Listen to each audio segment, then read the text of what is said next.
Week 5 has finally came to an end, and it's that time of the week. Let's hop right into our recap. Oh yeah. All right. And when you're coming into this week, we went 7-7 on our predictions, which is, I mean, it's mid. It's 50%, so you can't be mad about it. I will say, I did text Mason before the Jags played and said, "Hey, I think the Jags could win." That is truthful. They won. 49ers, I did comment could lose. Uh, the Bengals was more of a toss-up. Same with Raiders. I protest the Bengals. He I did protest protest the the Bengals. Bengals winning. Yeah. Anyways, we did pretty good. 7 for 7. We'll take that. We've done much better in prior weeks, and we've also done much worse. So like, we're not gonna complain with this. Then you look at the best performances of the week, and you notice that there's two actual matchups on here where we have the Falcons and the Buccaneers. We'll start with them. Kirk Cousins balled out, which is an understatement, but dude threw 509 yards. He's insane. And then Baker Mayfield put on a show too. I love Baker Mayfield. He 3 touchdowns. Like, I don't think he had a crazy amount of yards either, but like, he was efficient, and their running game was efficient. Bucks just looked good. Their defense could have been better. Their defense looked pretty awful. Let's be honest. Yeah. But hey, they're still looking good. And then obviously the Bengals and the Ravens game. That was a great game offensively, except for Evan McPherson. He can't make a field goal to win a game. I mean, it was a hold. Yeah, I know. I keep putting it on him. It was just a terrible awful. snap, terrible hold. So it's not on McPherson at all. But still, Joe Burrow's literally has MVP numbers right now by far, but he is 1-4, so it just completely gets that taken away. Except for Geno Smith, who's actually the leading pass leader in the league right now. But enough about Geno, the GOAT. I'll have Mason 5 and 4 TD interception ratio, by the way. I'll have Mason talk about the Bears' performance this week. All right, talking about QBs with a 5 and 4 TD interception ratio, we got Caleb Williams balling out, 2 touchdowns, 340 yards.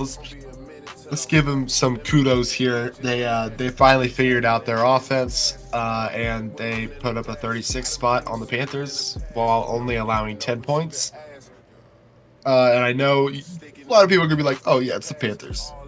It's impressive for any NFL team to go out and blow somebody out. I haven't seen the Bears blow anybody out in years. Okay, so the fact that they did it on Sunday was amazing. The Commanders, they balled out. They did play the Browns. Morally, The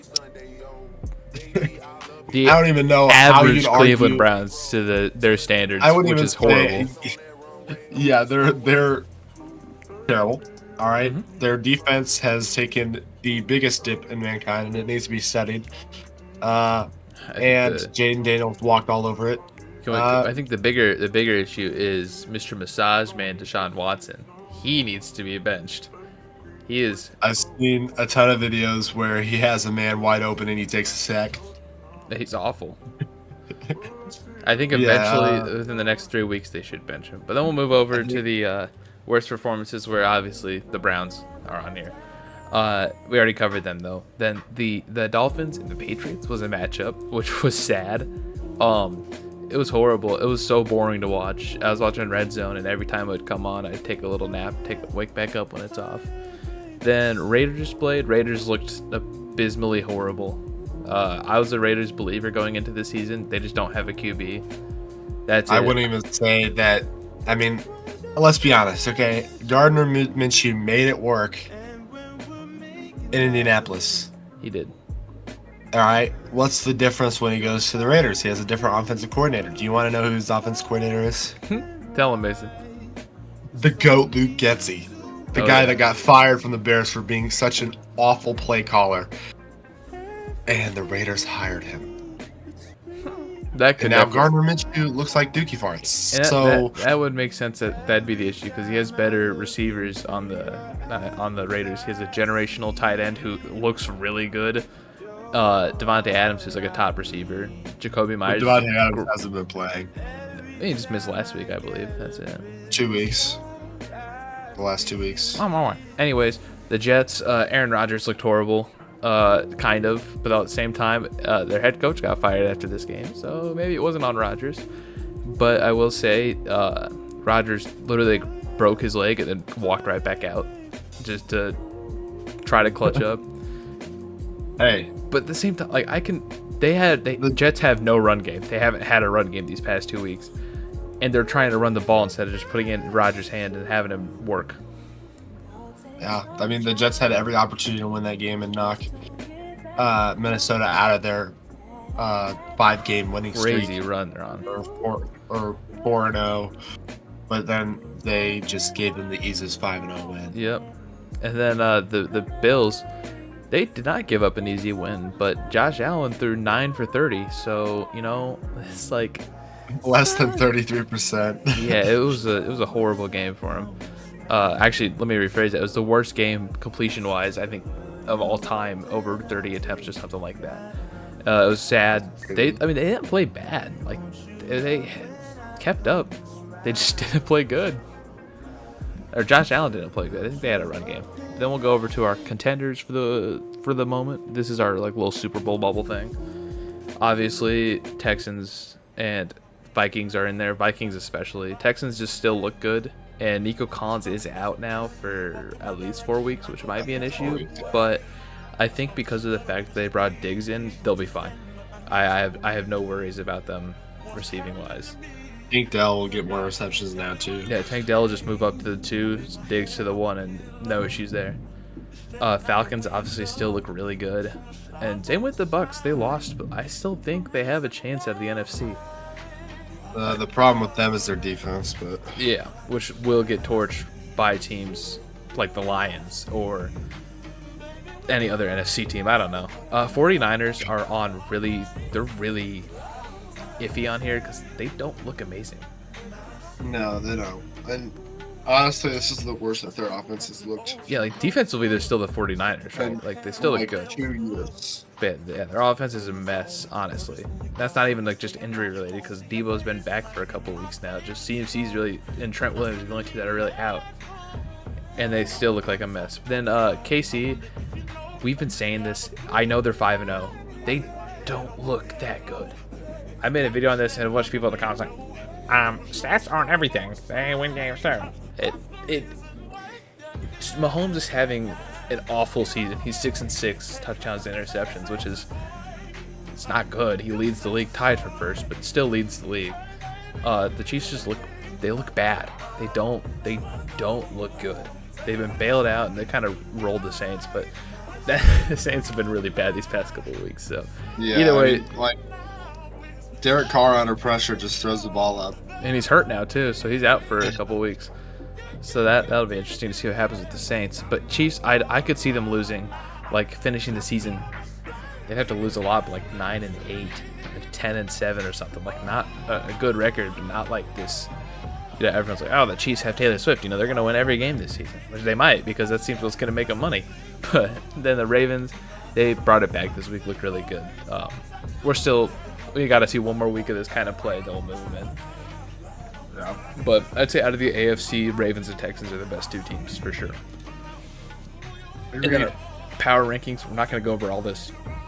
You can look at it. Obviously, it's all on here. The biggest ones, I'll say, is that we have the Vikings at 1, the Texans at 2. We have the Chiefs at 6, which a lot of like rankings put them at 1 or 2. I don't want to say they're a top 5 team. Bills at 7 is like not questionable, but after this week it might be, but who knows? I still like the Bills. I still think they're good. Commanders, they lost by 3 to our number 2 team, so I mean like yeah, like that's you can take that. I mean the number 1 team dog walked the number 2 team, so yeah. But then like the Bengals at 18, you might be asking yourself like why they're 1-4. Literally every other team over, not literally, but a good portion of these other teams over here have a better record than them. The Bills are just better. The Bills have a better offense than every single one of these teams right here. Thank you. Bengals have a better offense than every single team on the right there. They have better receivers, better quarterback. Another note that I want to add is that we have every NFC North team in the top 16, top half of the league, which some people may disagree with, but yeah, Mason's Mason's beyond happy about that as a Bears fan. Yeah. As a Seahawks fan, they're at number 12, so I'm taking that. I'm happy with where we put them at. But then, like, honestly, from like 26 down, almost all of those teams just suck. Like, they're all not equally as bad, because I think the Raiders and Titans have a higher ceiling, you know. Yeah. But then, like, the Dolphins, if they don't have a quarterback, they can't play football. It's the insane. Dolphins, Patriots, Jaguars. I mean, I could see the Jaguars moving up after this week, or Yeah, moving because not Trevor even Lawrence after this seemed week. to. The Bears are playing them, so I have a confident feeling that the Bears are gonna win. But Well, I after could see them moving up, like, because the Patriots, they're starting Drake May this week, and he's probably gonna get killed in the backfield. yeah, Poor with guy. no line. And But- the Dolphins are just horrendous. Yeah, I well- almost feel like we should have put those guys behind, but Yeah, we'll update it after this week, see what happens, or after this next week. So you'll see this in the next recap.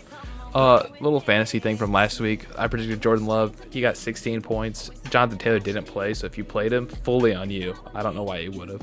Kenneth Walker, I don't want to say only put up 14, because 14 is pretty good at like a running back too. Jamar Chase, elite pick for me, 41 points. Jaden Reed, 13. It's again fine for a wide receiver too. Kittle put up 20, great pick from me. Godwin put up 11.6, again pretty decent for a flex. And then the Bears put up 15, so like 132 without my running back one playing. I think this was a great pick from me. If you listen to me on any of these, you should be thanking me by liking and subscribing, because that'd be awesome. And then you look at injuries for the week. Nico Collins is on IR with a hamstring injury. A-Chain got a concussion. I don't know if he's out. I haven't heard anything on that yet, or haven't seen anything. if he's got a concussion, he's probably out. Jaquan Brisker for the Bears is out with concussion. And then what else did you say? Oh, You yeah, want Derek Carr is out. to tell him who I'm sure I Jaquan said it. Brisker got that concussion from hitting? Yeah, he got that from hitting Tommy Tremble. Oh yeah, he killed him. Or I didn't like. You can go watch the hit. Yeah, he knocked him out. It was crazy. And then I should mention Derek Carr is out too, which is, I don't know if that's an issue, because I don't know who they're I going mean, to play. he's out for extended time. So Yeah, it's he's like not- two or more weeks. So I don't know who they're going to play, because they have Spencer Rattler, I think. I don't know if they're going to play him though or They have not. Spencer Rattler. They're gonna have to. No, they have someone else too. I don't know who's playing for the Saints. That's the issue. Like a couple seasons ago, there'd been Jameis Winston, which would be like, okay, this is gonna be fun, but now it's not. So who knows? Division leaders. We're just gonna go over these quick. We should say that the Steelers are tied with 3-2, but division records give the Ravens the seed. Same with the Falcons and Bucks. Division records give the Falcons the seed. Chiefs are up. The 3-2 is their next best, which is the Broncos. Texans, my bad, are 4-1. Next one's up is 2-3. Not Commanders. The Vikings are 5-0, and 3-2 are the Bears and Packers, and 3-1 are the Lions. So they have a 2-game lead, as well as the other two teams I just listed. And yeah, you can see the little asterisk thing. But yeah, we're gonna skip over this because this video is already running a little longer. Now we have the career that we're gonna analyze for the week. We're switching this up. Usually every week we do a what's it called? A season analysis for, yes, we've done like the 2007 Dolphins, the 1996 Patriots. But we figured we're going to switch it up for a week, see what happens, and try to do a player. So we're going to spin for a team, then we're going to make a wheel for that team and spin that to get the player that we're going to be analyzing their entire career from college to NFL to retirement to potentially Hall of Fame, depending on who we get. So let's just look at that now. All right, and we'll be choosing to do a player from the Dallas Cowboys, a historic team. So hopefully we get someone good.